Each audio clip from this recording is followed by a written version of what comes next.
Canada is way behind other wealthy nations when it comes to cutting carbon emissions, according to a new report. A German think tank looked at emissions in 10 countries. Canada has the worst per capita record by far among those 10. The average person here produced an equivalent of 14.2 tons of CO2 in 2019. For the record, the US and Australia were not included in this study. Federal Liberals are expected to slash emissions by up to 45% by 2030. Can Canada reach that goal or surpass it?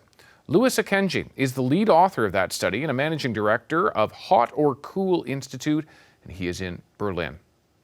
Louis Akenji, thank you so much for joining the program. So you analyzed 10 countries for this study. What made you choose Canada as one of those countries? Thank you so much for having me, David, and happy Thanksgiving over there. Yes, we did analyze 10 countries. Most of them were G20 economies, except for Finland.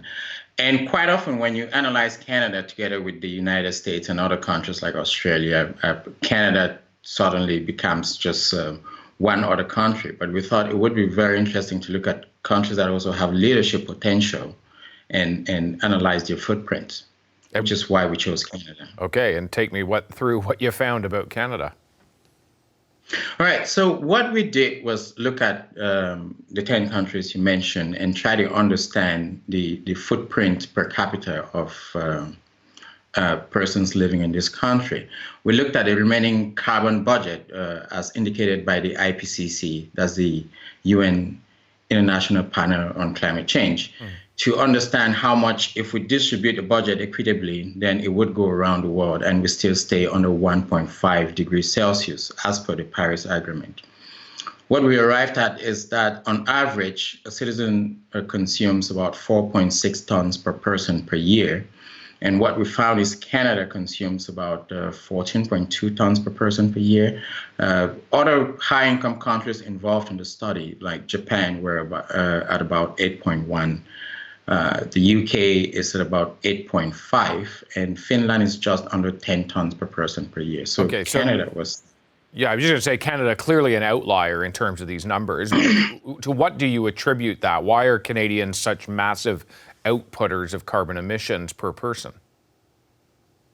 I would say if we had the entire G20, Canada probably wouldn't be the highest, but among the 10 countries analyzed, yes. So we looked at two things here. One is the volume of consumption per person, and the other one is the intensity, the carbon intensity of the goods or services being consumed. And so when you combine this, it gives you the total impact of the sector. So we actually looked at food, housing, personal transportation, leisure, services, and we analyzed the footprint per capita for each one of these.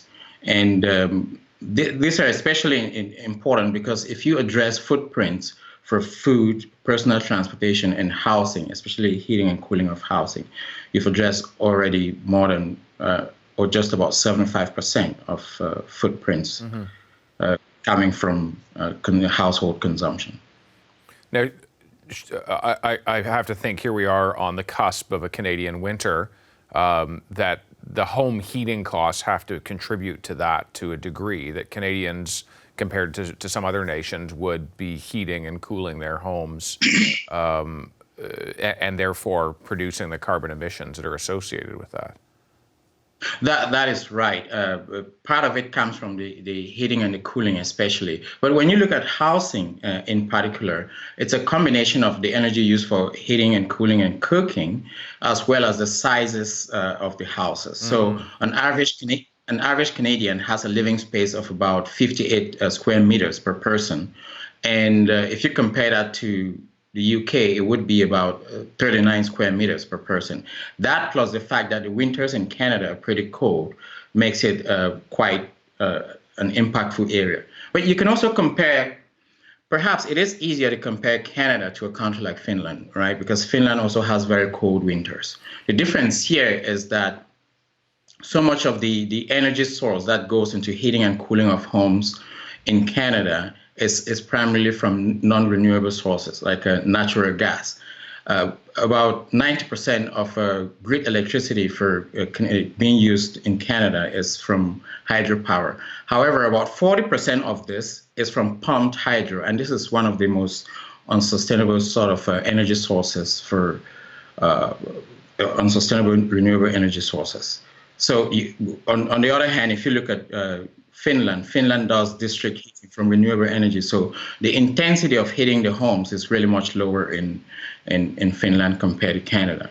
But it's also a bit of David, I must say it's a bit of a difficult thing when you analyze lifestyles to understand the total climate impact, because although you talk about lifestyles, it's really not just what people do, it's also what governments are doing. It's the kind of infrastructure that is in place. It's the intensity of the energy source. This is why this is really an uncomfortably difficult approach to analyzing it. But it is also very important, because then you can attribute how people's lifestyles or aspirations are tied to the way governments are planning and developing the infrastructure, and also how it's affecting the global climate. Yeah, I mean, absolutely. And I think that there have, you would likely agree with me, that Canadians have larger homes than some other nations, that they are further away. And so we drive what are larger vehicles that guzzle more gas than some other nations. And that compounds on top of these larger homes that we heat during our longer winters than some other nations, all of it contributing. But as you talk about, the components of individual as well as government policy, if I look at the government policy here, we just had an election, the Prime Minister re-elected, he's promised to slash greenhouse gas emissions by 40 to 45% by 2030. Now, you're using a different benchmark because you're looking at that 1.5 degree temperature increase and capping it at that. By your calculations, you're saying that Canadians would have to cut by 82% in the next decade and 95% by 2050. Now, if I'm understanding that correctly, how would that be possible? All right. So it's quite important to get a distinction between how the Canadian government and most governments around the world calculate this versus what footprints do. So what the Canadian government has looked at and what the IPCC looks at typically is territorial emissions. So emissions that are emitted within your boundaries, and offshore emissions from areas where you have control or where the government of Canada has control. What this does is it doesn't account for what is produced, for example, in India or in China that is consumed in Canada, or meat that is imported from Australia that is consumed in Canada. If you then understand that household consumption is directly responsible or induces about 72% of total greenhouse gas emissions, what it then tells you is that if you distribute this per capita, you get a different number. It is a combination of how much people consume, the carbon intensity of the infrastructure that is in place for citizens. And I think when you do territorial emissions, it allows for too much leakage that is not accounted for. Mm-hmm. And all the imports and so on that are responsible for enriching the lifestyles of Canadians, unfortunately, do not get counted in this. I see. Louis Akenji, thank you so much for speaking with us. We appreciate it. Thank you so very much. And once again, happy Thanksgiving. Yes, thank you. Thank you very much. Hi, I'm Vashi Capellos, host of Power in Politics. See more of our show by subscribing to the CBC News channel or click the link for another video.